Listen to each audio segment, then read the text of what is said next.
అక్కడ మహాసేన్ రాజేష్ అంట, ఎక్కడది పీ గన్నవరం చూసారుగా మీరు ఆయన అరాచకం. రెండోది ఈయన. మరి చంద్రబాబు నాయుడు గారు ఆయన పనికిరాని కొడుకు లోకేష్ ఏమంటున్నారు కానీ ఈ తిరువూరు నియోజకవర్గానికి ఇట్లాంటి వ్యక్తిని పంపిస్తాం నిజంగా అంటే ఇంకెవరూ లేనట్లు. ఇటువంటి వ్యక్తిని పంపిస్తాం నిజంగా కూడా అరాచకం కిందే. రేపు ముందు తెలుగుదేశం పార్టీ నాయకులు ఇబ్బంది పడతారు, అవమానపడతారు. తర్వాత ఇక్కడ వర్తకులు వ్యాపారాలు చేసిన వాళ్ళు ఇబ్బంది పడతారు. ఇంకా చెప్పాలంటే ఇతను ఒక కీచకుడు, కాలకేయుడు.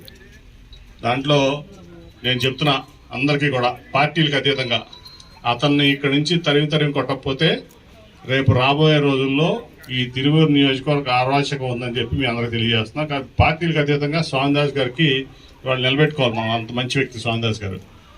ఏదో మీడియా ఉంది కదా స్వామిదాస్ మీదో సుధారాణి మీదో ఇంకేదో బురద చల్లాలంటే ఇక్కడ ప్రజలందరికీ తెలుసు స్వామిదాస్ ఏంటి, సుధారాణి ఏంటి, ఇక్కడ వైఎస్ఆర్సీపీ పార్టీ ఏంటి, వైఎస్ఆర్సీపీ పార్టీ నాయకులు ఏంటి అనేది.